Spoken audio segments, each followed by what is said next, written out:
decir por despenalización, qué es legalización, qué es regulación, qué es liberalización, qué es regularización, etc. Luego tengo una parte un poquito más de todas las experiencias internacionales de este mismo debate que preceden al debate en México.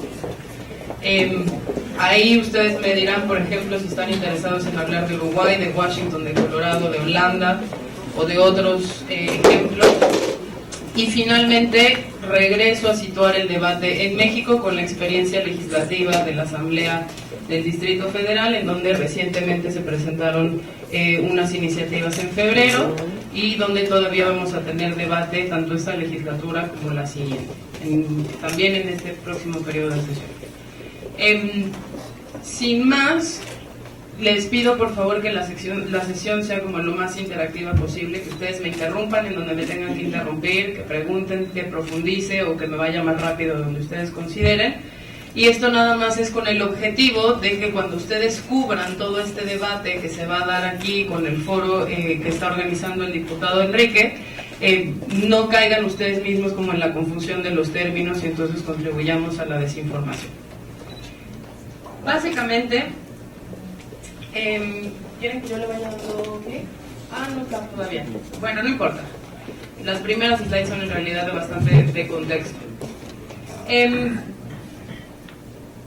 primer mensaje un poquito como de este taller es que situemos el objetivo principal del debate de drogas en México y específicamente en Jalisco, ahora que ustedes lo van a tener.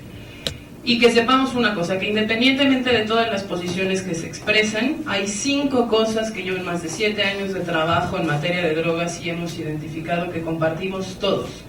Los que están a favor, los que están en contra, los que no tienen una opinión formada y los que apenas empiezan a integrarse al tema, todos tenemos 5 objetivos en los que confluimos. Ahí no hay diferencias y esos 5 objetivos tienen que ver con preservar la salud pública, con mejorar la seguridad, tienen que ver también con el diseño de opciones de políticas que sean costo efectivas, es decir, lo que nos cueste menos y nos dé mayores rendimientos, y tiene que ver también con la protección como de grupos poblacionales vulnerables. Ustedes mejor que nadie sabrán que cuando se habla de drogas lo primero que sale es ¿y qué va a pasar con los niños? Como si fuera portada del disco de Maná, ¿no? ¿Dónde jugarán los niños? Y todo el mundo ahora va a salir a consumir cannabis y heroína en las esquinas. Bueno, no, todos en realidad tenemos una preocupación que está bastante enfocada hacia allá. Y la última, y a mí me parecería de las cosas más importantes, es un debate también centrado en la cuestión de derechos humanos. Entonces, que no los engañen, nadie en el debate, ni a favor ni en contra, en realidad estamos peleados con esos objetivos. Segundo, lo que sí buscamos en México, y lo hemos estado buscando desde hace varios años, es evitar la polarización de posturas que son mal entendidas y que generalmente se venden como caricaturas, ¿no? Los legalizadores, que en realidad son los que se comen a las abuelitas, los que matan a los niños y los que quieren envenenar al mundo, contra los no legalizadores, que son como el epítome de toda la bondad, ¿no? Los que se preocupan por el todo y los que realmente quieren todo el bien. Ni uno ni el otro de los grupos, ¿no? Ni uno ni otro lado del debate en realidad es 100% bueno ni 100% malo, simplemente son posiciones encontradas. ¿Qué es lo que quiero entonces hacer aquí? Pues darles el marco conceptual un poquito así más teórico y un poco más aburrido de lo que realmente es el debate de drogas, y después entramos a los casos específicos donde si quieren nos peleamos sobre la evidencia o no. Empezar diciendo que el debate de drogas en realidad no es un debate nuevo. Entonces nosotros lo estamos teniendo aquí, se hace mucho ruido alrededor de iniciativas como las que se presentan ahora, pero en realidad la reforma en las políticas de drogas se ha debatido por lo menos los últimos 24 o 25 años, y no es que más. Lo que sí es nuevo es las condiciones en las cuales América Latina y específicamente México están viéndose obligados a debatir el tema drogas. ¿Y dónde es nuevo? Si bien este debate empezó, por ejemplo, en Europa, cuando la epidemia de VIH amenazó particularmente a los usuarios de drogas inyectables, y entonces evolucionó hacia un cambio de paradigma en donde la gente se empezó a dar cuenta en gobiernos como Suiza, Portugal, República Checa e incluso en ciudades como Copenhague, que la acción policial y la criminalización de las personas que usan drogas en realidad solo los exponía más al riesgo de contracción del VIH, cambiaron el chip y dijeron, bueno, en vez de policías, necesitamos intervenciones comunitarias con trabajadores sociales, médicos, etcétera, y salieron los famosos grupos de outreach a buscar a estos usuarios de drogas en las calles y a proveerles de ciertos insumos en cosas que ahorita vamos a ver que en realidad se llaman intervenciones de reducción de riesgos y daños. Ese debate en Europa funcionó muy bien, el paradigma se cambió, la epidemia de VIH-Sida se controló, hasta ahora que con las políticas de austeridad y de recortes de presupuesto de todos los programas sociales vemos un repunte en la epidemia de VIH entre poblaciones vulnerables, particularmente en Grecia y en Italia. Pero bueno, ese debate se ganó, digamos, hace 10, 15, 20 años ese debate surgió, cambiamos el chip de la acción policial a la acción médica, y funcionó bastante bien en Europa, que Europa era justamente uno de los mercados de mayor consumo, no solo de drogas blandas como el cannabis, sino de drogas más duras como la cocaína y la heroína, y nadie dijo nada y el mundo no se cayó y el mundo no se rompió y la ONU no se paralizó y la vida siguió.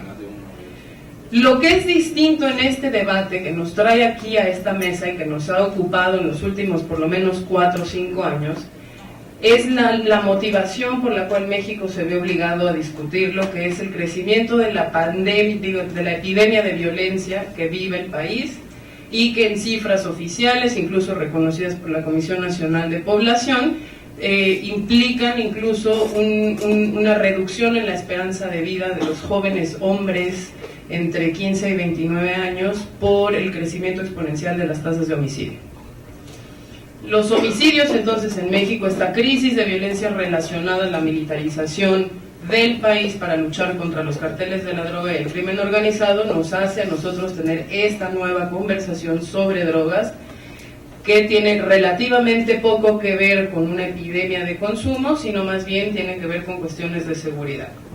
Entonces, el debate no es nuevo, el debate se ha dado en muchísimas jurisdicciones, ha resultado en episodios de reforma, sí, muchos, ahorita los vamos a ver, pero en México nos está llegando un poco por otro lado. No estamos discutiendo esto aquí porque tengamos una crisis de VIH, tendríamos que estarlo discutiendo porque sí tenemos, por ejemplo, una crisis de hepatitis C entre usuarios de drogas, pero lo estamos debatiendo más en el contexto regional de las crisis de seguridad.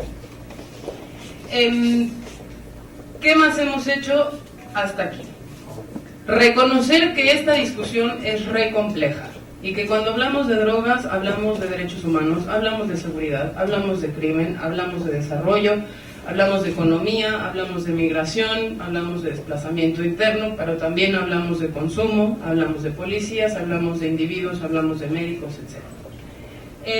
Ayer, por ejemplo, presentábamos en la Ciudad de México un informe realizado por la Escuela de Economía de Londres, en el Reino Unido, que se trata justamente de la contabilización de los costos económicos de la guerra contra las drogas.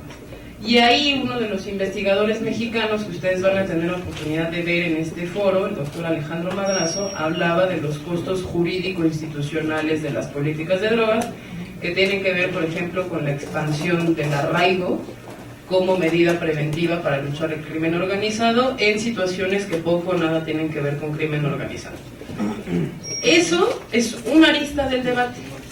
Otra es la arista de, y entonces vamos a legalizar el cannabis y eso qué va a provocar. Pues bueno, muchos dicen que vamos a colapsar el sistema de salud, otros dicen que en realidad esto va a tener beneficios importantes para despresurizar el sistema carcelario, que vamos a tener menos presos, que vamos a tener mayores recursos.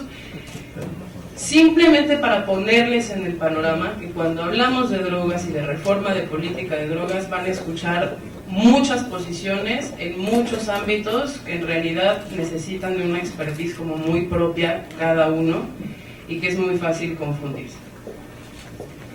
Pero lo más importante es que ustedes lo que sí van a estar escuchando diario son 3 términos bien importantes que en realidad se confunden mucho y que particularmente en los medios nos pega mucho como país no poder discutir esto de manera seria mientras se sigan caricaturizando. Y estos 3 términos son los que yo les pongo ahí. Prohibición, regulación o legalización y descriminalización o despenalización.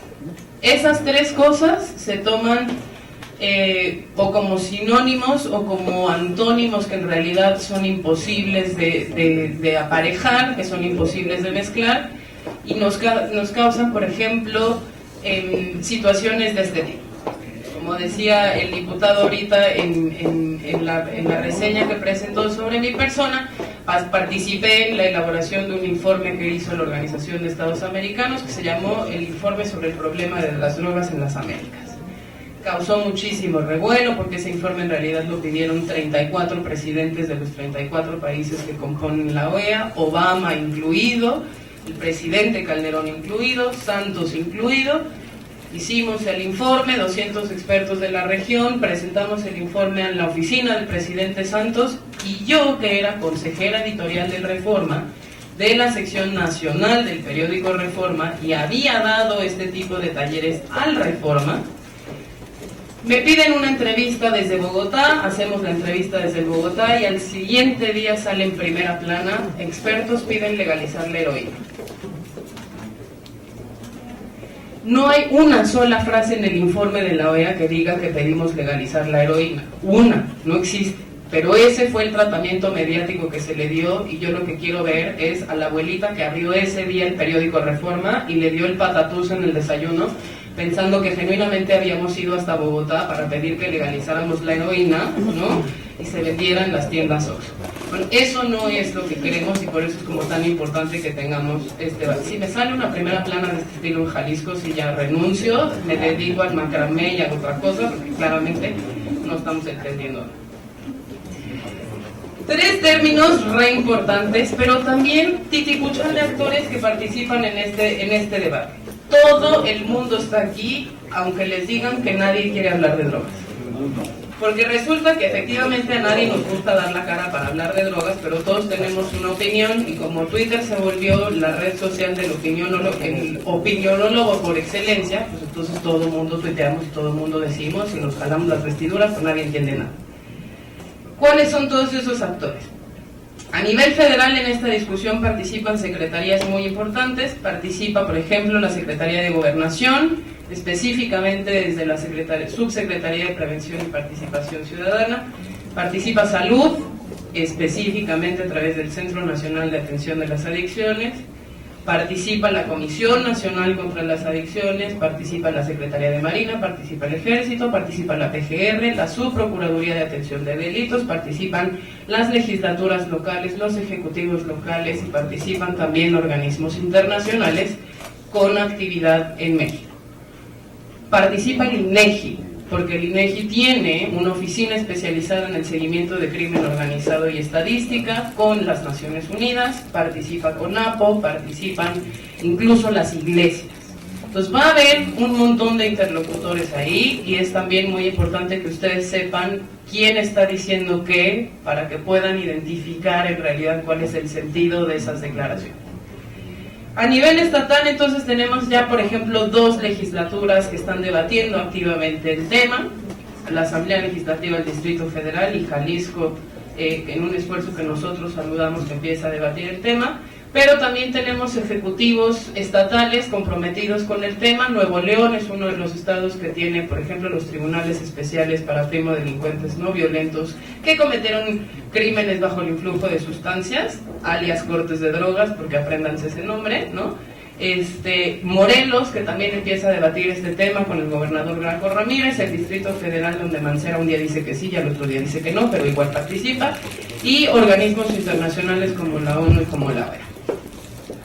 Bien, 3 posiciones yo dije cuando empezamos este soliloquio. La primera es los que defienden lo que hay. ¿Quién me dice qué es lo que hay? O sea, ¿cuál sería la posición actual de quien defiende que no haya reforma? Criminalización. ¿Quién más? No sean tímidos, de veras. Es que si no, me da el sueño a mí de hablar tanto.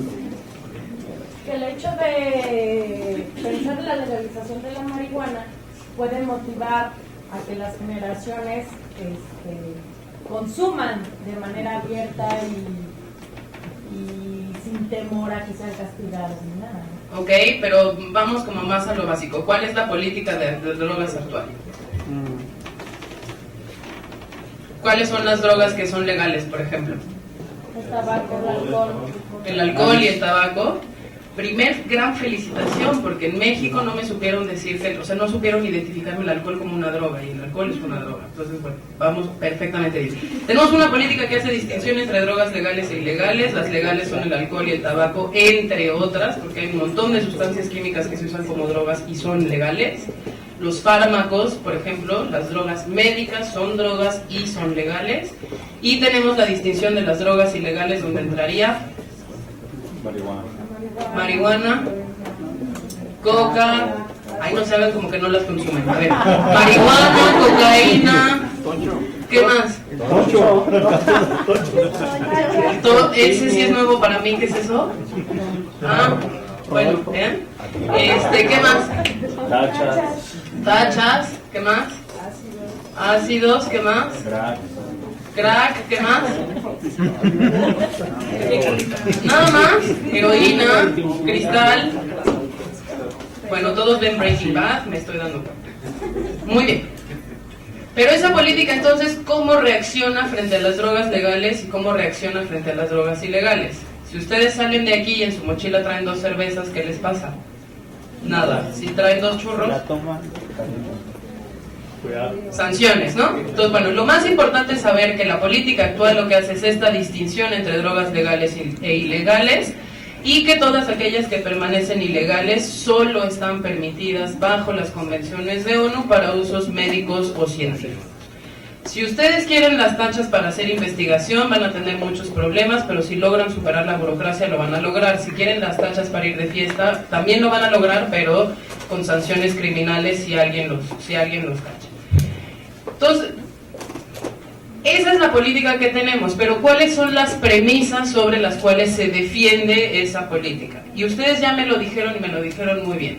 Premisa número 1 es que el sistema actual previene el consumo de drogas o lo reduce por efectos disuasivos del régimen legal. Es decir, yo, como te prohíbo que uses marihuana, espero que el comportamiento de esa prohibición y de esa sanción atribuida a la marihuana te haga consumir menos o no consumir. Segunda premisa básica como de la posición del sistema actual, bueno, es que habrá que establecer una serie de sanciones a toda la cadena productiva asociada con esas drogas, desde la producción, el sembradío, el procesamiento, el empaque, bla, bla, bla, para que las drogas no lleguen al consumidor final, sino para fines exclusivamente científicos o médicos. Y el objetivo principal es que las drogas son malas, y porque son malas tenemos que lograr sociedades libres de drogas. Utópico, realista, como ustedes lo quieran ver, yo no estoy ni defendiendo ni criticando, simplemente son esas premisas que se puede controlar la demanda y la oferta de drogas vía el establecimiento de sanciones que pasan por el sistema de justicia criminal, y que fuera de los usos establecidos por las convenciones de la ONU, todo lo demás tiene que estar sancionado. ¿Por qué? Porque las drogas son malas y aspiramos a una sociedad libre de drogas.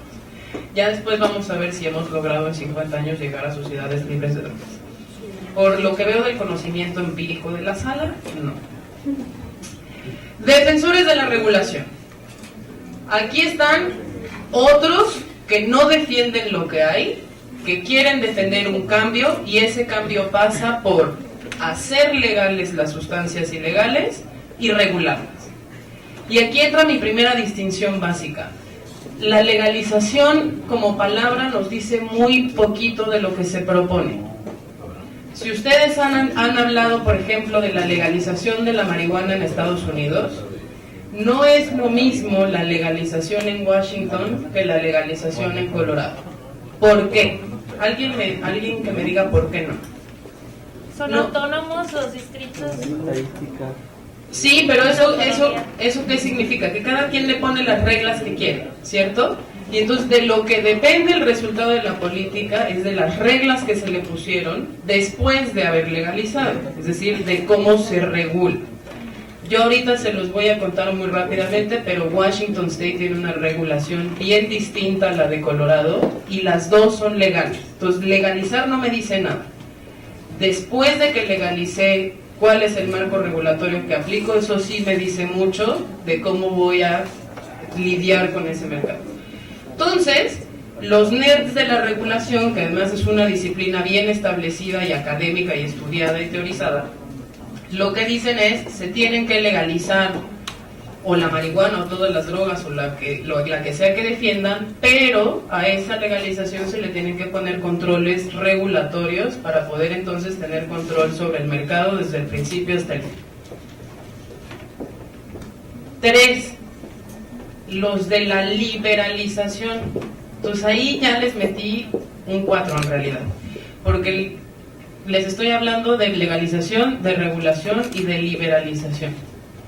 Normalmente, y esto también me pasó en el Reforma, se usan como sinónimos dependiendo de qué tan largo es el título que quiero poner. Entonces, es que ahí no me cabía regulación legal, entonces le puse legalización. No, pues a toda madre, pero no es lo mismo, ¿no?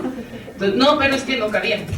Bueno, nada más piensen también, dependiendo de la palabra que quieran usar, todas las anteriores que le van a poner a su nota para que no terminen recortando palabras en los términos que importan, sino en los que no importan, diría yo.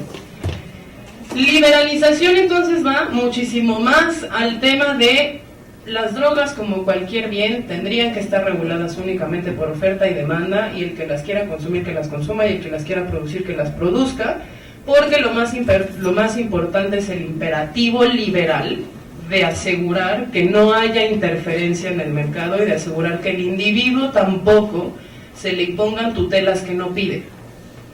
Entonces este es un enfoque muy gringo, muy de los libertarios, que dicen liberalismo total y para todos. Si ya liberalizamos todos los mercados, ¿por qué a las drogas les tendríamos que aplicar reglas adicionales o reglas distintas? ¿Ok?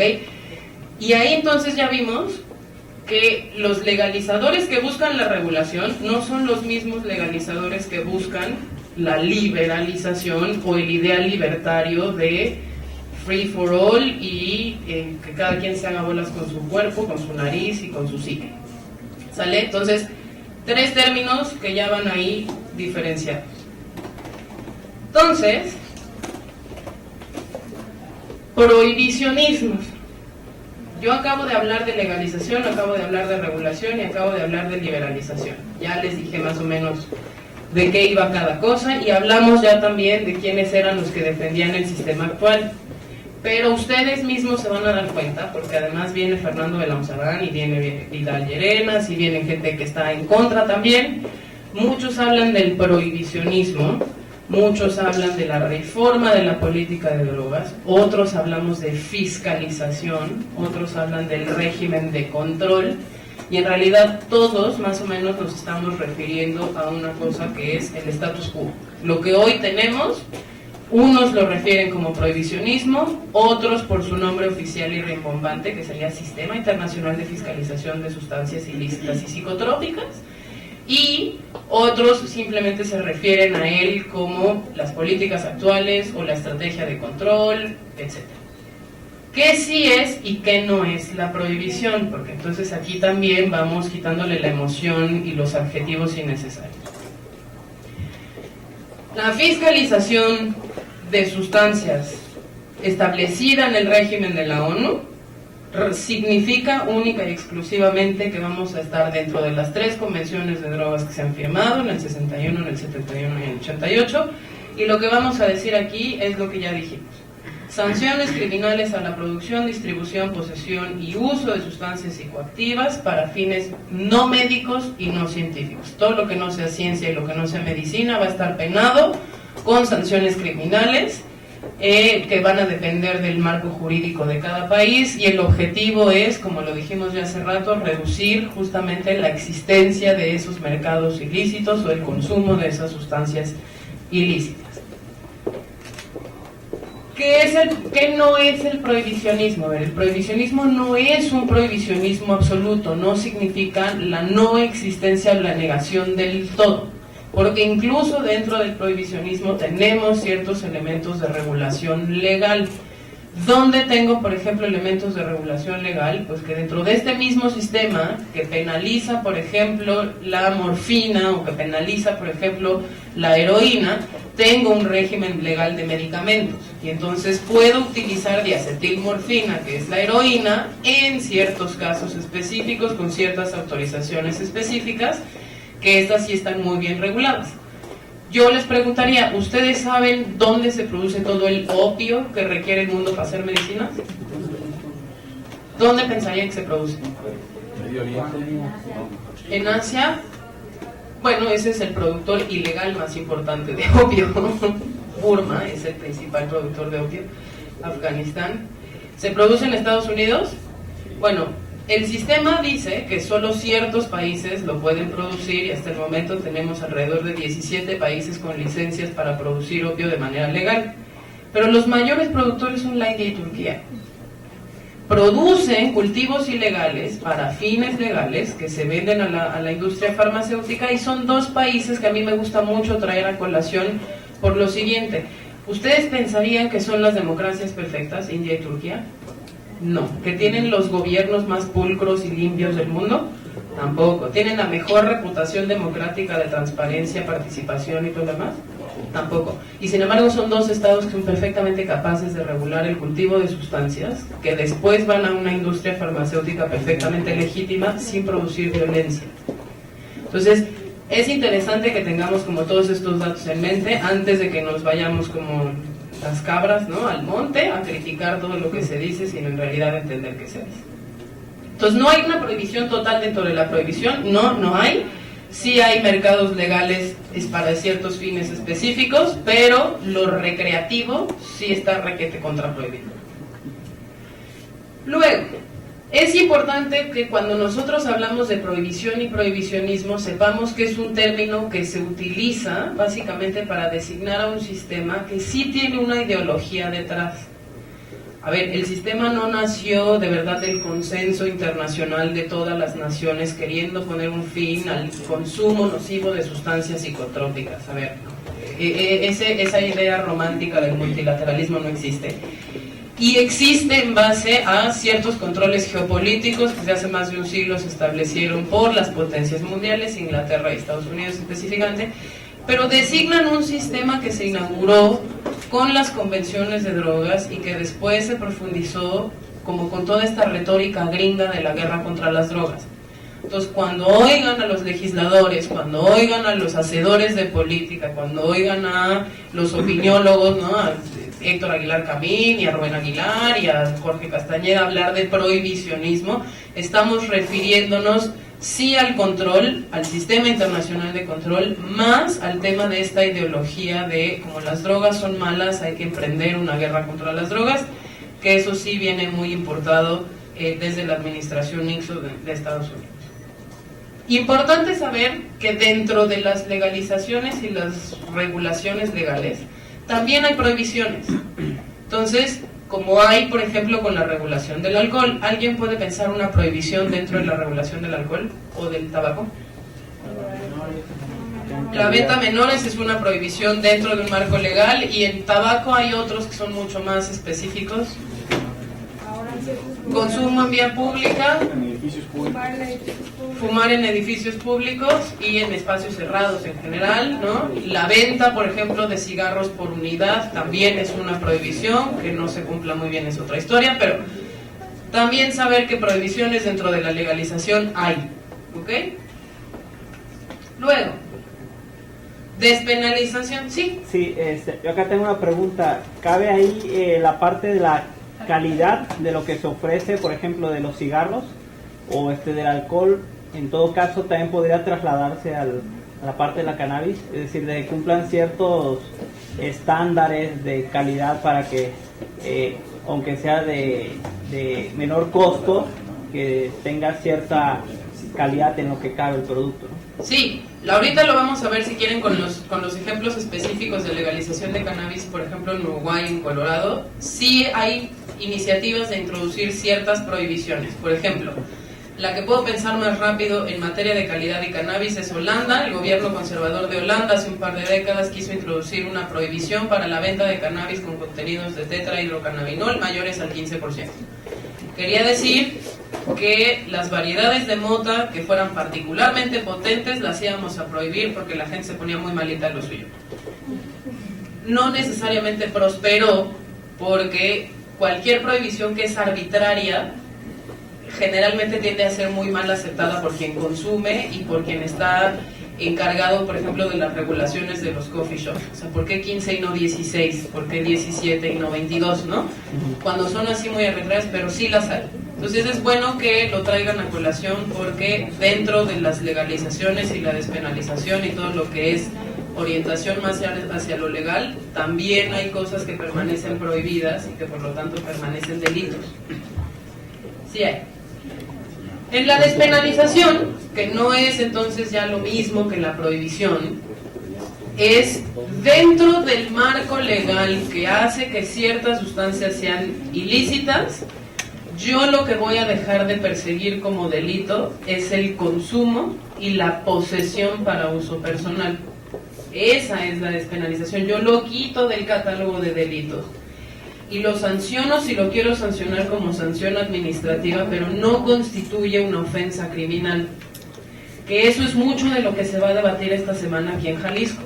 Entonces sepamos muy bien que la despenalización no cambia el estatus legal de la sustancia.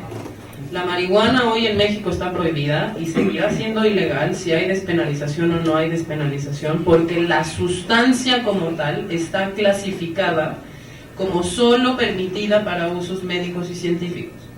Ese estatus legal no se toca, pero lo que sí se toca es la manera en la que las autoridades sancionan las conductas asociadas a esa sustancia, específicamente el consumo y la aportación, que dejan de ser delitos punibles con cárcel.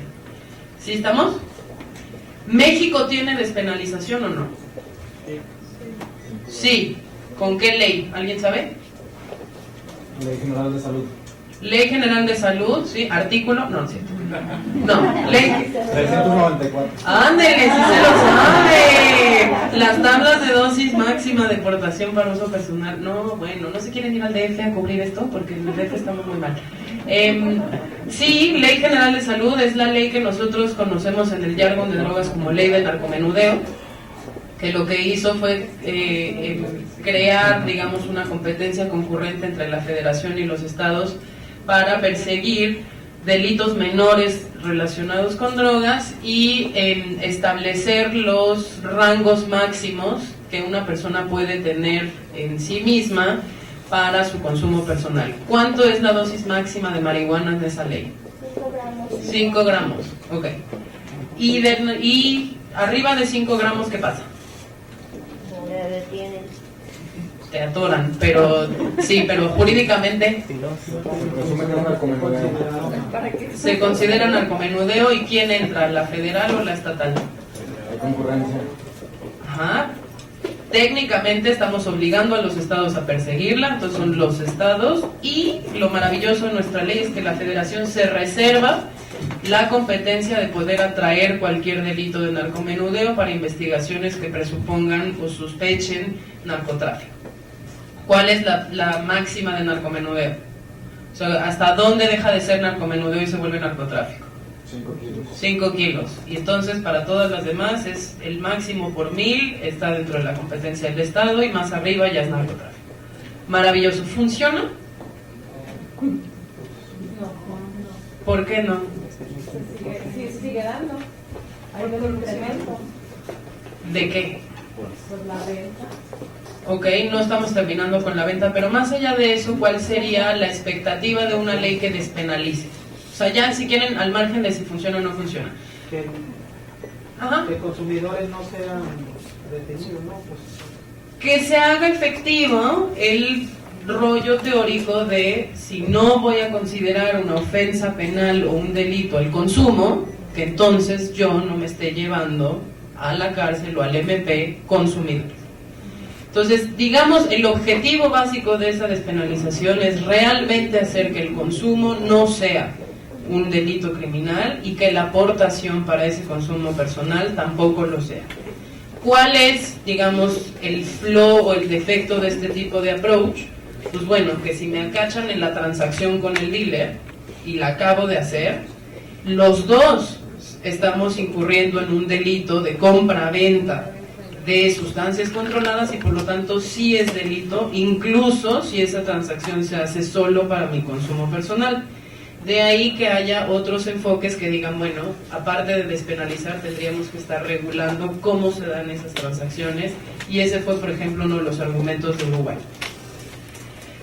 A ver, hay, obviamente, porque si no esto no sería interesante, varios hartos tipos de despenalización y cada caso es bien específico. El mexicano es muy específico por unas cosas, pero las despenalizaciones alrededor del mundo son específicas en sí mismas por un montón de razones. Despenalización de derecho o de jure es en donde realmente en la letra de la ley estamos diciendo esto no va a ser delito.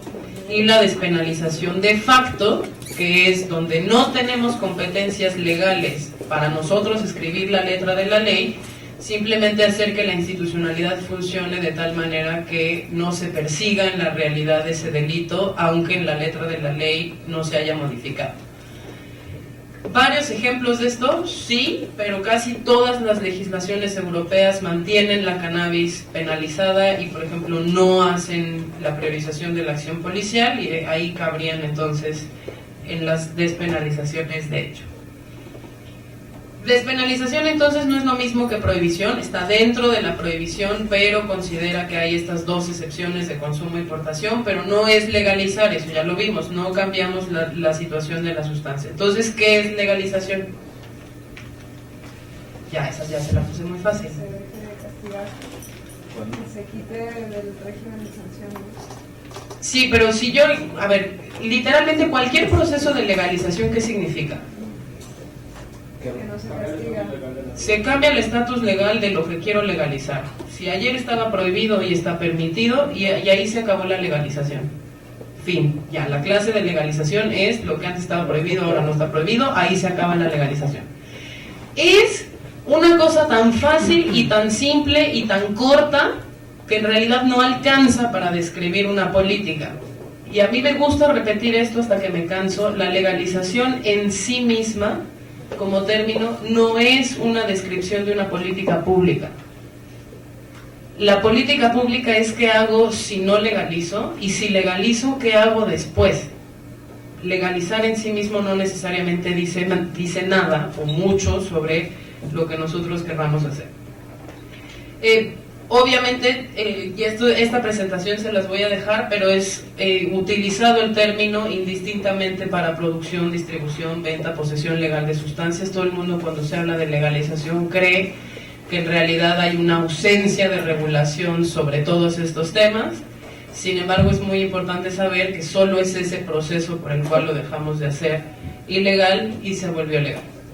Y entonces regreso a los reguladores que dicen, sí, legalización, pero después de la legalización, y eso es lo que decían allá atrás, ¿cuáles son todos los milagros que le cuelgo? ¿Cuáles son todos los adjetivos que le pongo? Entonces la marihuana va a ser legal, pero solo para bailar la danza de la lluvia en el Popocatépetl los 21 de marzo de cada año bisiesto, o va a ser legal para todos los casos, todas las poblaciones, todas las circunstancias, todos los usos, rituales, recreativos, médicos, terapéuticos. Depende de lo que quede escrito entonces como ley, es el régimen que va a resultar. Los ñoños como nosotros, que nos hemos interesado en este tema de la regulación desde hace montonal de años, hemos identificado por lo menos... Se calma, bueno, pues sí, por lo menos 5 modelos de regulación. No los aburro demasiado porque en realidad les traje unos libros que luego les van a repartir, donde están todos los 5 modelos, pero puede ser de ventas controladas en farmacias, puede ser de ventas al menudeo pero con restricciones, pueden ser de ventas como más libres dependiendo de los productos, como por ejemplo el té de hoja de coca. La hoja de coca es una sustancia controlada, pero el té no es necesariamente psicoactivo. No necesitaría que yo proteja, por ejemplo, un establecimiento que vende té de coca con militares o con seguridad. Pero la regulación implica incidir en todos esos puntos, y se los puse ahí un poco como en grande, nada más para que vean que es mucho más complejo de lo que se quiere pensar. Implica regular productos, que es lo que yo quiero hacer, y ahí entonces entran las prohibiciones de las que hablaba el compañero. Entonces yo digo, a ver, cannabis o toda la planta, solo las femeninas que son psicoactivas, el cáñamo que no es psicoactivo pero tiene usos industriales, ¿qué productos voy a hacer? Ah, bueno, cannabis, órale, muy bien. Y entonces Uruguay dice, ¿todo el cannabis o ciertos tipos de cannabis? Y entonces vamos a tener una de las médicas que viene al foro, es una de las médicas que ha estado participando activamente en la selección de variedades de planta cannabis femeninas psicoactivas que se van a poder vender en el Uruguay y otras no. Entonces el tipo de producto, ¿cómo lo preparo? Cannabis herbal o cannabis en resina o cannabis en aceite o cannabis en brownies o cannabis, ¿cómo? Cocaína, pues la cocaína también, inyectable, en polvos, ¿cómo? Como medicina, ¿no? Y lo mismo con lo demás. Precios, aquí también es bien importante, ¿no? O sea, en el producto también controlo, regulo el precio. Al precio que me salga a producirla, la vamos a regalar, la vamos a subsidiar, le vamos a cargar impuestos, ¿cómo lo vamos a hacer? Y entonces los modelos disponibles tienen además bastante variedad interesante sobre el tema. Vendedores, ¿quién me la va a vender? En Uruguay las van a vender las farmacias, en Estados Unidos los dispensarios de cannabis medicinal, por ejemplo en el tema de marihuana, en Suiza, por ejemplo, la heroína para los adictos que se dio literalmente como política, la vendía directamente el gobierno. Los privados, ¿quién? Puntos de venta, es lo mismo. Hago dispensarios como en San Francisco y pongo uno en cada esquina, o van a ser las farmacias y entonces no es ningún establecimiento nuevo. O, por ejemplo, como en Nueva York, lo que se está diciendo es, bueno, el cannabis medicinal se va a vender en hospitales señalizados para el fin específico de distribución de cannabis medicinal. Accesibilidad, y aquí entran otra vez las prohibiciones. ¿Quién puede tener acceso y quién no? Todos mayores de edad, hombres, mujeres, blancos, negros, morenos, chaparros altos, nacionales o extranjeros, es una distinción muy importante también dependiendo de los modelos. Por ejemplo, Colorado y Washington no piden exclusividad de ciudadanía, ciudadanos americanos de otros estados pueden acceder e incluso extranjeros. Uruguay no, por ejemplo, Uruguay va a ser solo residentes y ciudadanos, etc. Y lugares y circunstancias, lo que yo decía, en el Popo para la danza de la lluvia o en todos los lugares, con, por ejemplo, las restricciones de espacios libres de humo, sin las restricciones de espacios libres de humo. Y la famosa liberalización que ya les contaba yo, que es el ideal libertario de los gringos de oferta y demanda, que cada quien haga de su cuerpo lo que quiera, y significa en realidad que no tenemos que poner ni tutelas ni restricciones adicionales al tema. Descriminalización se usa de manera indistinta con despenalización. Yo nada más no los quiero confundir más, solo quiero que sepan que el uno o el otro en realidad es un calco lingüístico. Importamos el término decriminalization del inglés, pero porque ellos sí tienen la diferencia en su sistema jurídico de felonies y crimes. Entonces un felony sería depenalization y un crime sería decriminalization. Nosotros no, un crimen es un crimen. Entonces despenalización y descriminalización en el contexto mexicano significaría lo mismo, solo que sepan de dónde vino el bonito palabra que nos confunde cada vez que hablamos de eso. Regularización, evítenlo. Piedad, porque cada que lo dice muere una hada, y yo lloro. Porque regulación y regularización no es lo mismo. Si van al diccionario, sí, en la Real Academia de la Lengua diría que regularización y regulación pueden ser sinónimos, pero ¿qué pasa cuando hablamos de regularización? Invocamos a la psique de la gente a pensar que estamos frente a un proceso de normalización, que estamos banalizando las cosas cuando en realidad no se están banalizando, y entonces de nuevo contribuimos a que cada quien se vaya para su esquina y no haya diálogo, porque la gente se espanta. Ay, van a regularizar la marihuana, y suena como, Dios mío, qué cosa, la normalización de la mota, y entonces mañana todos los rastas van a estar afuera de mi casa. No, la regulación, ustedes lo van a ver ahorita en el caso uruguayo, puede ser tan estricta o tan laxa como se quiera y no implica necesariamente una normalización de ninguna conducta. Entonces, si pueden, evítenlo y evítenme la pena de tener que dejar de leerles si utilizan el término, porque me pone muy de malas. Ya, ahora, hasta aquí ya los dejé lo suficientemente confundidos como para que cada vez que escriban piensen dos veces si el término es el que tenía que ser. ¿Sí? O más bien les va a dar un poco igual y el que quepa, como me decían en el Reforma, es que no ocupó. Ay, qué padre. Bueno, ojalá que sí haya servido un poco. Corto el choro teórico para ir ya ahora sí a lo que sí tenemos en la realidad, en los países donde sí los tenemos, y entonces sepamos también qué es cada cosa y podamos ver que tristemente, y a pesar de que Enrique se sienta muy innovador, lo que estamos discutiendo no está nuevo. Bueno, en nuestros ranchos sí, pero no está nuevo. A ver, a nivel internacional, ¿qué es lo que sí tenemos? Tenemos despenalizaciones en más de 31 jurisdicciones alrededor del mundo. Sí tenemos donde consumo y portación no se consideran delitos y se sancionan administrativamente o no se sancionan. Tenemos casos específicos como el portugués, por ejemplo, donde la despenalización ha sido para todas las drogas, no solo para algunas. Tenemos la despenalización colombiana, que es solo de cocaína y marihuana. Tenemos la despenalización mexicana, que es imperfecta para todas las drogas, pero están todas las drogas. Y tenemos despenalizaciones de sustancias específicas en jurisdicciones específicas. Tenemos también programas de reducción de riesgo y daño. ¿Alguien sabe de qué van esas cosas? ¿Qué es la reducción del daño? ¿O cómo se come? En el sector salud, quizá. Sí, totalmente.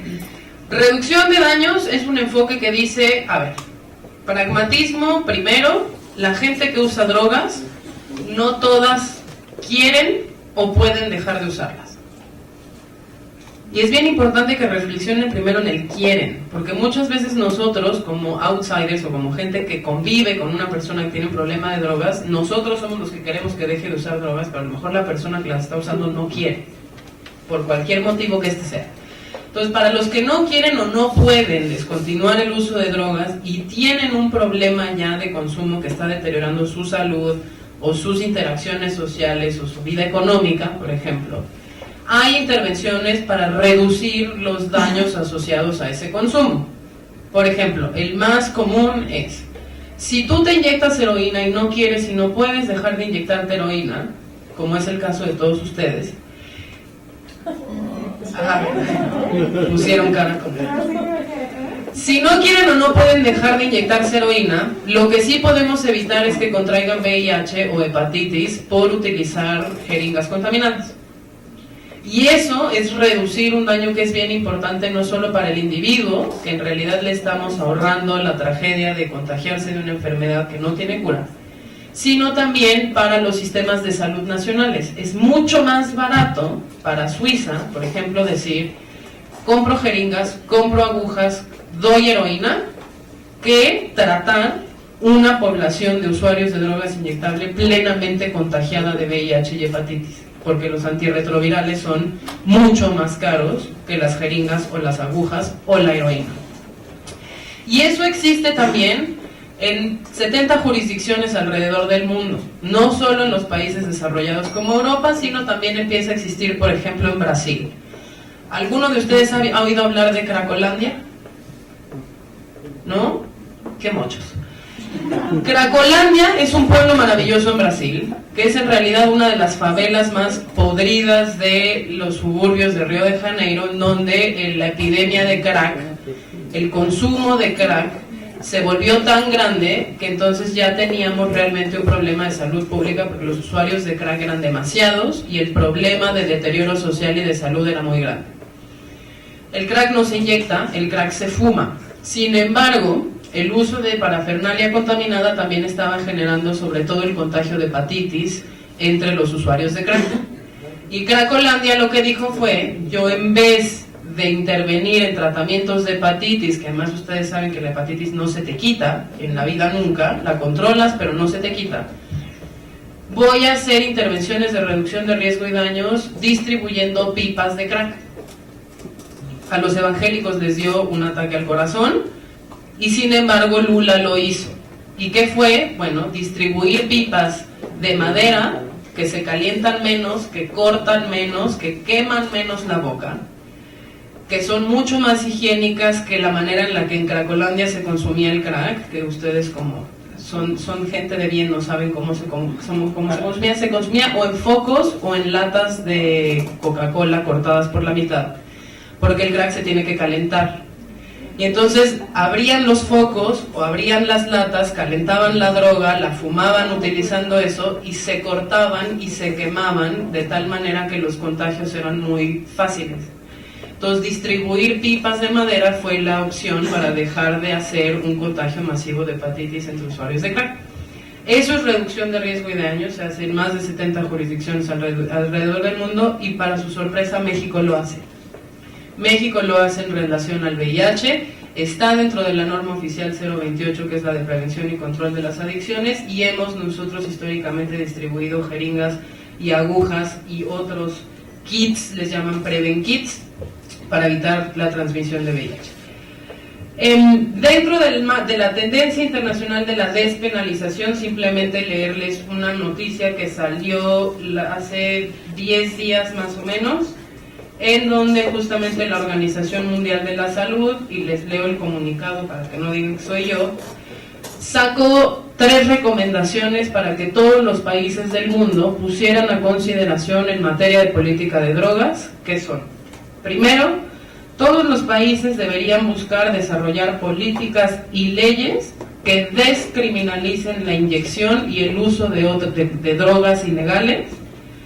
2, todos los países deberían trabajar en el desarrollo de políticas y leyes que descriminalicen el uso de jeringas y agujas limpias para la inyección de drogas ilegales. Y 3, todos los países deberían prohibir los tratamientos obligatorios que violan los derechos humanos. Ese llamado de 3 bullets de la Organización Mundial de la Salud entra en el tema de despenalización, porque la OMS no dijo todos los países deberían legalizar la heroína, pero sí dijo las políticas alrededor del uso de drogas inyectables que criminalizan al usuario, me los llevan a la cárcel e impiden las intervenciones de reducción de riesgo y daño. Esas sí tienen que ser reformadas y esas sí tienen que ser modificadas. Y ya llegué a la parte más interesante, que es en realidad la legalización de la marihuana. Tengo aquí nada más, son 4 casos, 5, pero quiero que me los cuenten ustedes y yo nada más hago como que corrijo si hay que corregir. ¿Qué saben de Holanda? Es el país que permite fumar marihuana, tiene café, donde se puede fumar y llegan, toman una taza de café, fuman, que tienen laboratorios donde hay más de 300 especies de marihuana. Ajá. Ok, entonces lo que sabemos es que en Holanda el cannabis es legal. ¿Sí? No, el cannabis es ilegal en Holanda. ¿Pero qué hizo Holanda? Holanda modificó su ley doméstica en el 76 y dijo: yo no voy a perseguir el consumo de marihuana y voy a respetar el establecimiento de zonas de tolerancia, que son los famosos coffee shops. Lo que pasa es que la policía holandesa tiene instrucción de dar prioridad 0 a la persecución del consumo y de los delitos relacionados con cannabis. ¿Qué hay en Holanda? Sí hay coffee shops, y entonces uno entra, no es que yo haya ido nunca, pero entras y llegas al mostrador y te dicen, te dan el menú, y así como te dicen hay frappuccino, cappuccino y variedades de té, tiene usted todas estas variedades. Estas son las sativas, estas son las índicas, usted que quiere de a tanto el gramo. Y uno va y dice, yo nada más quiero un té, pero gracias por participar. No se vende alcohol, por ejemplo, en los coffee shops, porque la política holandesa se basó en el principio de separación de mercados.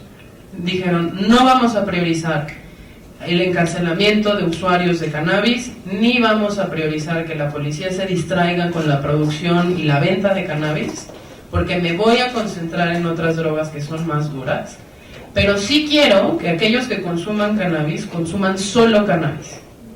Por lo tanto, en ningún coffee shop de Holanda ustedes encuentran bebidas alcohólicas, ni encuentran otras drogas. Es cannabis, chocolatitos, tecitos, cafecitos y cannabis. Y ya. ¿Ok? ¿Les ha dado resultados? Globalmente sí. ¿Por qué? Porque incluso si poblacionalmente el número de consumidores de cannabis ha aumentado, conforme ha aumentado la población de Holanda, de los Países Bajos en realidad, su consumo medio de cannabis es menor que el promedio europeo.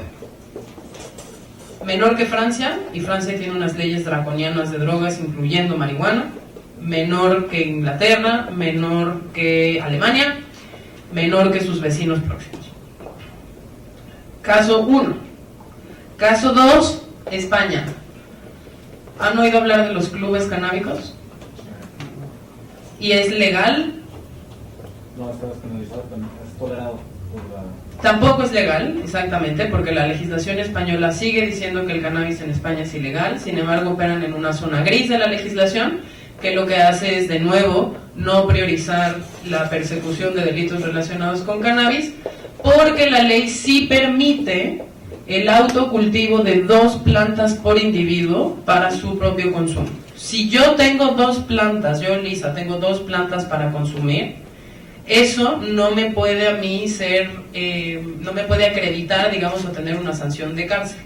Entonces, ¿qué hicieron los españoles, que son todos ellos muy listos? Dijeron, pues si yo tengo 2, y Enrique tiene 2, y ustedes tienen 2, y somos aquí 50, eso quiere decir que aquí podemos tener 100 plantas. Y mientras esas 100 plantas no se utilicen para la venta a personas que no somos nosotros en este cuarto, se puede hacer, porque finalmente es para el consumo personal de los miembros del club. Eso es la manera en la que operan los clubes de cannabis en España. Ahora, tenemos un gobierno muy conservador en España que sí le está dando como mucha lata a los clubes canábicos y los están cerrando, no desde el argumento del cannabis es ilegal, porque en realidad entran dentro de la ley de despenalización, sino desde el ámbito de no pagaste impuestos, no estás respetando la señalización, cosas como más administrativas y de licencia. 3. Washington y Colorado. Eso sí, más o menos ya todo el mundo se lo sabe, porque son los vecinos del norte los que nos mandaron la guerra para las drogas para acá, pero luego legalizaron la mota a ellos. 2 diferencias fundamentales nada más, y les prometo que con eso los dejo en paz con el tema de la marihuana. Washington es un estado que lo legalizó vía una iniciativa que fue la 502, que permite la producción, la venta, el procesamiento y el consumo de cannabis para mayores de 21 años, pero cuya estructura es un marco regulatorio mucho más controlado por el Estado, que le da atribuciones como a su board de control de alcohol para regular el mercado de cannabis, y que es una regulación que implica muchos más controles, no solo desde los impuestos, desde la calidad, desde los esfuerzos de prevención y educación, sino que además no permite una cosa que en términos de economía se llama integración vertical de la industria. La integración vertical de la industria quiere decir que aquel que yo le doy licencia para producir, a cultivar cannabis, no puede tener una licencia de venta. Como en Uruguay. En Uruguay pasó lo mismo. Tu productor no puede ser productor, distribuidor, vendedor, consumidor, no sé qué, pero entonces hago clústeres muy chiquitos y creo lo que efectivamente le criticaban a Vicente Fox, el Marlboro de la cannabis, ¿no? Creo unos lobbies muy fuertes que al final va a ser muy difícil controlar. Colorado dijo, sí voy a permitir la integración vertical por un tema de pragmatismo. ¿Por qué? Porque Colorado tiene 10 años con su mercado de cannabis medicinal. Pero la restricción en Colorado fue, sí, tú puedes tener licencia para producir, para vender, para distribuir, pero los primeros años del régimen, solo aquellos que ya participaban del mercado de cannabis medicinal van a poder entrarle al negocio del cannabis recreativo. Entonces no son todos los nuevos productores que un día enloquecieron y dijeron queremos empezar a producir cannabis, son aquellos que ya estaban institucionalizados y ya estaban regulados por la autoridad sanitaria desde los tiempos de la longaniza, que legalizaron ellos la mota para fines medicinales. ¿Ya vieron cómo sí legalización no significa nada? O sea, ¿cómo Washington y Colorado pueden ser tan distintos cuando la sustancia es legal, pero todo depende de cuáles son las reglas que se le ponen después? El Reforma no lo entiende todavía, pero espero que ustedes sepan. Y Uruguay, por fin Uruguay. Es el único mercado nacional que tiene la legalización de la marihuana, y es un mercado que igual está incluso, dicen los críticos, y digo yo también, sobreregulado. Uruguay va a poner sistemas de trazabilidad genética para las plantas de marihuana. Uruguay va a definir variedades específicas para que no se confundan con la marihuana paraguaya y para que no se confundan con los mercados brasileños, porque Uruguay, como nosotros, tiene la ventaja de estar muy lejos de Estados Unidos, pero demasiado cerca de Brasil. Y Brasil es un mercado de 300 millones de habitantes, o 200 y cacho millones de habitantes, cuando Brasil es un país de 3.4 millones de habitantes. Digo Uruguay. Entonces, la vecindad con ese monstruo en el sur le hizo a Uruguay sobre regular su mercado para evitar problemas, por ejemplo, como turismo de drogas con Argentina y con Brasil, o para evitar que también se mezclaran las variedades uruguayas con el mercado brasileño, y entonces Brasil pudiera argumentar que Uruguay le estaba inundando su mercado de cannabis. Son 17 toneladas métricas lo que Uruguay va a producir por año para satisfacer su demanda nacional. Eso es como medio barrio de Guadalajara, ¿no? O sea, es muy poquito. Va a distribuir licencias diferenciadas de producción, distribución y venta. Quien va a vender son las farmacias. Va a tener una carga impositiva bastante interesante y, bueno, un esquema que es bastante complicado. Otras iniciativas a partir de esta discusión que hemos tenido, pues sí, Colombia no sé si lo vieron por ahí por Twitter, pero estuvieron muy activos los colombianos la semana pasada. Iniciaron su primer diálogo nacional de política de drogas, en donde la ciudadanía va a poder opinar sobre cuáles son los resultados de las políticas actuales y hacia dónde quiere transitar, y una comisión de 6 ministerios y otras agencias de la ONU incluso van a participar como en el diseño de nuevas reformas. Creo que es la intención de Jalisco también hacer un ejercicio de consulta popular, entonces sería interesante ver que ustedes pudieran también comparar cómo los ejercicios participativos resultan en regulaciones específicas, ¿no? Una cosa que es bien importante decir es que tanto Colorado como Washington fueron reformas que sucedieron empujadas por ciudadanía. Las reformas se votaron en las urnas, las iniciativas se votaron en las urnas, la gente las aprobó, y esa aprobación de la gente, dependiendo de las campañas que se hicieron, midiendo lo que la misma gente quería, resultaron en 2 regímenes regulatorios perfectamente distintos. Bueno, Colombia empieza a hacerlo porque ahora es el segundo periodo de Santos ya no tiene tanto que perder como tenía antes, y el ejercicio empezó el viernes de la semana pasada, si les interesa monitorear. Y nosotros, pobremente en el DF, no podemos hacer nada. No tenemos constitución, no tenemos competencias, no tenemos muchas cosas que Jalisco sí tiene, y sin embargo metimos una iniciativa. Me cuelgo el milagrito yo, metieron una iniciativa de ley para poder hacer 3 cosas. Primero, reglamentar una cosa muy complicada que no les voy a decir yo, pero que es el principio de oportunidad. Como no tenemos constitución, tenemos que ver cómo podemos hacernos nosotros de competencias para dar prioridad cero a la persecución de delitos relacionados con cannabis, y que entonces nuestras policías se puedan dedicar a hacer frente a otras amenazas más interesantes como el secuestro, por ejemplo.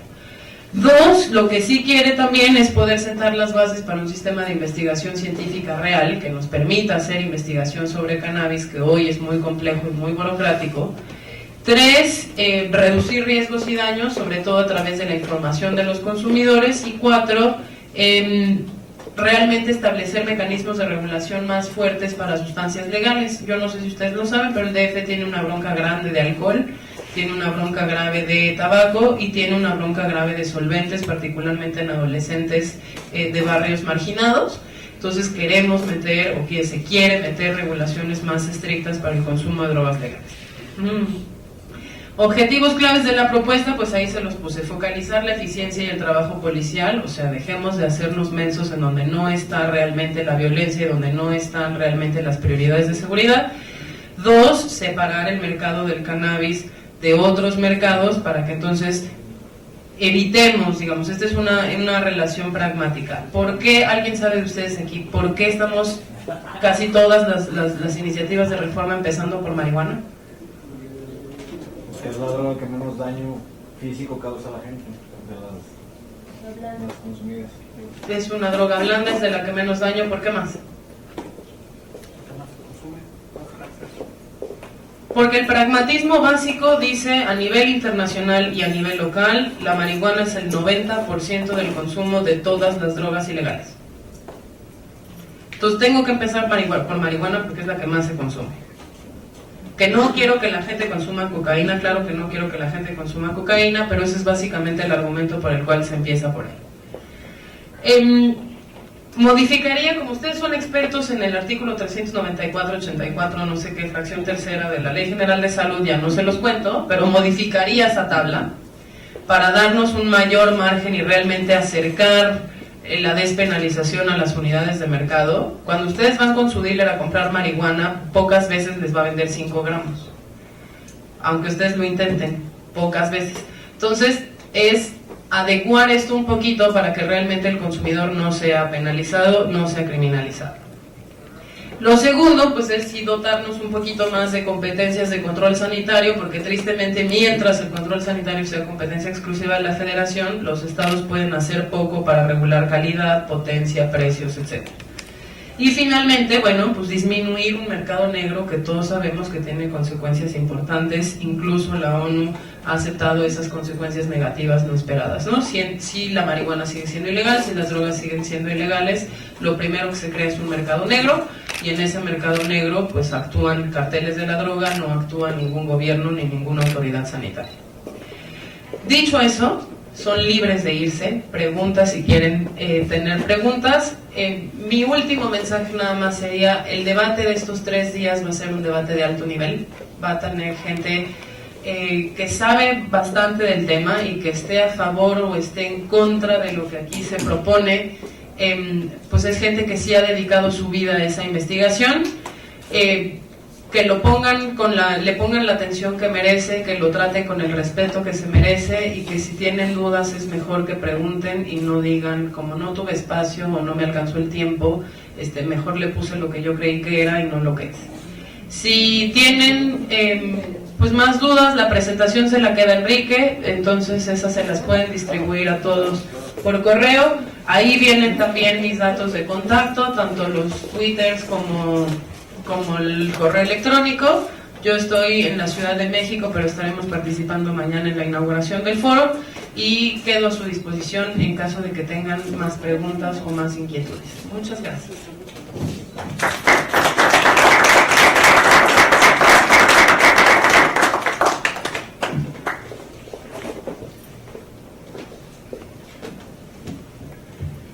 No vendemos marihuana.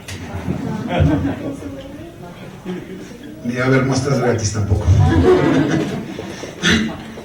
Quedamos a disposición para si quieren hacer una pregunta. Yo tengo una pregunta. Hace poco tiempo platicaba con una persona del Distrito Federal y él me comentaba que allá, no sé qué tan cierto sea, ya existe una política de facto del gobierno, del ejecutivo de la ciudad, de la manera de despenalización de la marihuana. La pregunta es esto, porque yo creo que es lo que no funciona. Es decir, se despenaliza unos gramos y las demás drogas, pero se sigue zonas como se traigan un solo cigarro de marihuana altísimas. ¿Qué tanto ha funcionado? O sea, llevar esto a los jueces, a los capacitarlos. En realidad no está implementada. Una de las cosas que queremos hacer desde el año, empezar como del distrito, no se hace porque se nos temas incluida en la reforma, 18 millones de cosas que distan. Todavía en todo el Distrito Federal la mayoría llegan al sistema carcelario con drogas, llegan ahí mayoritariamente. Entonces el distrito tiene el problema de tentación de los usuarios en el sistema penitenciario. De todos modos son detenidos. Lo que nosotros vemos, yo veo delincuencia que no solo tratamos sino de otros delitos en general. Este tipo de políticas realmente la instrucción para lo que genera, por ejemplo, en los comportamientos de las autoridades. Entonces es 30 gramos de mota, pero yo argumento que traía a cargar y lo que genera entre usuarios que policía los lleve al narcomenudeo, empiezan a comprar policías y en posición de los cuerpos pues más compleja. Va a contar a ustedes mucho más. La respuesta muy simple es no, tanto no ha funcionado, seguimos todavía encarcelando. ¿Qué tanto entonces se requiere? Se requiere un cambio de la legislación que existe en la práctica, es decir, penalizado, cortar cierres. Pues, ¿por qué no se le es a las personas que viven? ¿Por qué lo que ya está en la ley SCAR, ampliarlos más en sustancia que puedes poner? Excelente pregunta. Lleva dos tipos de respuesta, porque no tenemos la traducir la ley. Pero una respuesta fácil y es una, porque al final del día en México y sí que el marco tiene un peso. Pues porque en realidad es una pensada desde el principio. Fue la tipificación de un nuevo, o sea, narcomenudeo. Haya es penalización del consumo, fue el delito narcomenudeo. Existía. Antes los jueces de decir, bueno, sí, claramente no es el Chapo Guzmán, por narcotráfico. Con la nueva ley, locar el narcomenudeo, 6 gramos, que no, porque de nuevo, cuando les hago y pídale que le venden 4 y el dealer le va a decir, aunque des 10 vueltas, no. Eso a la unidad de mercado puede crear un régimen para perseguir el consumo. Y manera de que todos los que son realmente tengan estas tan bajas. Por eso, ya de la implementación del 2009 en los estados implementada, que en realidad modificarla para de cantidades de deportación en la realidad y que sería preferible el cambio solo intentar aplicar perfecto. ¿Me explico? Pero en el sentido en el que nuevas leyes, lo que es cuáles serían los efectos cuando la ley se aplica. ¿Me explico? Porque ahorita en el narcomenudeo se aplica que llevamos consumidores.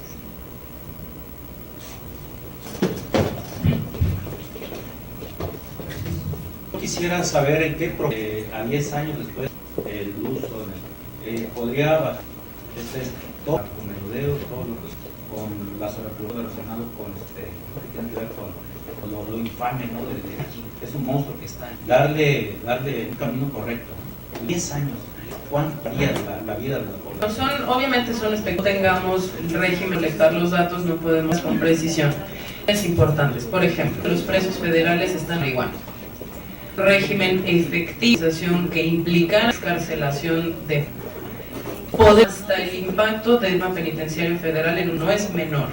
Eso cómo se traduce en la incidencia delictiva, porque las de drogas están políticas de droga.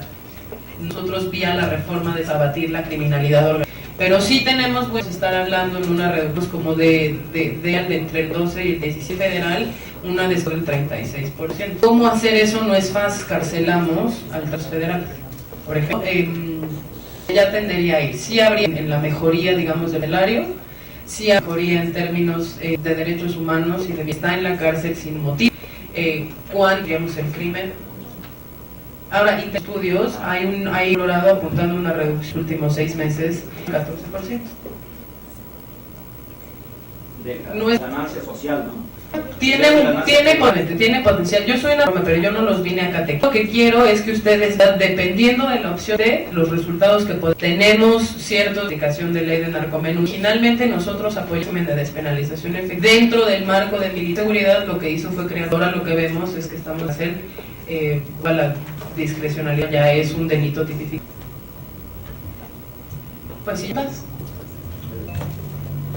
Políticas públicas que se implementalidad busca el combatir o el tema que lo digo yo, si entendemos, siento que las personas que están federales o del estado, personas que tienen por posición particularmente de marihuana, bueno, pues primero los ciudadanos, por un matado, no ha secuestrado, no tiene ningún delito grave de alto. Creemos que tiene que ver más con un asunto de seguridad.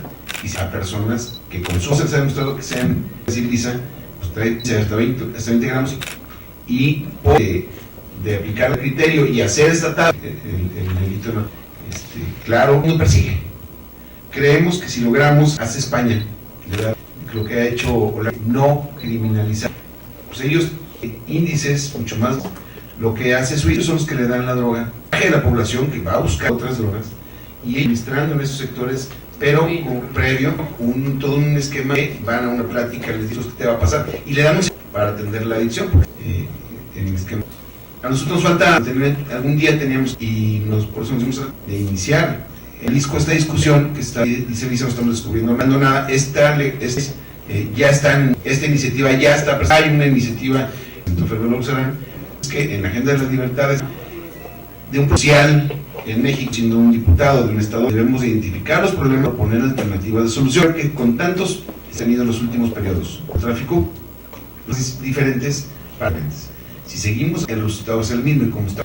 Por eso la propuesta caminada y enfocada puedan atender por un lado el consumo, atender verlo como eso proponemos este organismo para atender a las con droga y nosotros lo puedas remitir centro de especialistas qué tipo de, incluso proponemos el tipo de sanciones que no sea. Por ejemplo, también lo que menciona, permitir el consumo para enfermas, casos, ¿quién sería el como acreditado? Que les pueda, ¿dónde es el tipo de cannabis? A ver, ¿qué hay que hacer en esta la especulación? Ya son el DSM-4 y terminas una patología de ese paciente ya se le otorga, digamos, los mismos hospitales de diacetilmorfina para suministrar. No estamos llegando más bien de iniciativas con cómo solucionar la sobreestigmatización de varios que no adictos, que es bien importante, y no necesariamente la única conducta por la que es por consumir una droga. No estamos a suministrar como de manera libre al productor y el suministro. Estamos hablando de como decir que vamos a cometer un homicidio, ese es bien importante. Estamos avanzando en el perfeccionamiento de un leyes que ya existen, como estas autoridades. El uso médico, México está el uso médico de la marihuana a pacientes. Buenísimo, porque México está preparado para reformar, porque además México realmente una institucionalidad que es muy fuerte. Si quisiera podría. La voluntad política para pero de que se tiene, bien. Ahora, en los últimos 5 años, los presupuestos de orden a las fuerzas policiales, si nosotros revirtiéramos solo hacia el lado y la regresáramos hacia donde los recursos para hacerlo. ¿Pudiera aplicar aquí en México para la marihuana? ¿Que ser a nivel no solo estatal?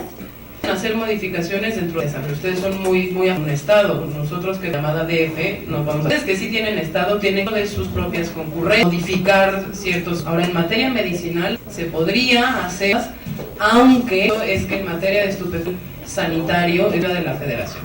Tenemos que hacer estados y de alguna manera para que puedan hacer el control médico a nivel local. Un poquito lo que decías del tema. Nosotros lo que estamos proponiendo para su investigación podamos desarrollar incluso con hay 2 sustancias que por ejemplo modifican y luego ellos aplicándolo a ciertos tratamientos. Yo he visto tiene que son los tratamientos más 10 años como dice Lisa que cambiaron pero desarrollaron 2 años porque son años de investigación. La iniciativa de Jalisco de poder a la investigación de tratamientos que tiene la Jalisco. Esa es tu pregunta. En ese sentido, distraer el Estado, como decir alguien pasa en Suiza que dijo, nosotros no estamos planteándolo, que ver ni con siembra, cultivo, más bien en una iniciativa, en la aportación que no se analice. Para Estados Unidos lo mismo. Pues estudia un poquito el tema, que esta salud pública esa gente que no tuvo ninguna contra otras personas, de simplemente consumo. Entonces hay muchas cosas, la droga más adictiva, de amplio uso, etcétera, ¿no? Entonces hay una oposición tan fuerte en el PRI y en el PAN, o ustedes que los tienen ahí, que genera tanto algo que es claramente es insuficiente. Es un tema de opinión pública, es un tema tanto la sociedad, un tema prioritario y le ha cargado el tema de incentivos políticos suficientes como un tema de agenda real. Las presiones son fuertísimas, ver crecer 2016, de manera 2016 pasan 2 cosas, a petición de México, del sistema internacional de manera global, el referéndum de marihuana legal. California siendo la novena vecino más importante de México, teniendo 2 sistemas, ¿no? La línea fronteriza pondría la presión de realmente modificar. Sin embargo, ¿por qué no se modifica? Si haces un sondeo en la calle, la regulación legal de la marihuana te va a decir que no. Conocimiento, porque tú empiezas a preguntar sobre la premisa. Uno se informa, va entendiendo un poquito más de qué, y uno se informa si uno se interesa, lo que no ocurre ni para muchos otros temas de la mexicana. Ahora, los foros, pues también, pues presentemos, a favor, en contra de los neutralidad, se vaya formando, que ponga un mínimo de en sus ejecutivos. A ver,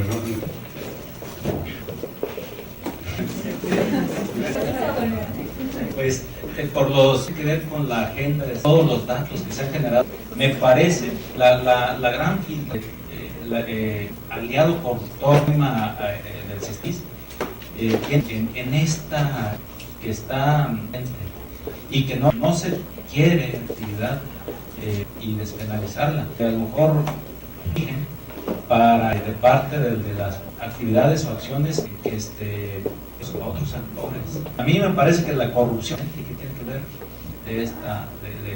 de esta actividad. Varias publicaciones, no tráfico ni el fin de todos los problemas, ni va a ser de la seguridad. Sin embargo, lo que genera ganancias tan importantes, la relación del Estado sí agravar esos problemas. La corrupción agrava la desconfianza, agrava los estados de violaciones de derechos humanos.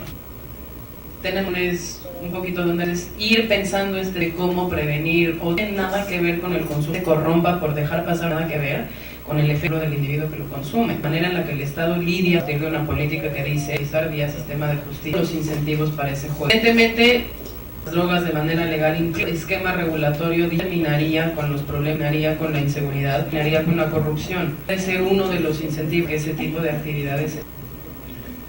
Muchas gracias a todos y las gracias a Lisa por impartir este taller que creo va a ser de mucha utilidad. Que están, bueno, hemos visto mucho para legalizar o regularizar, ¿no?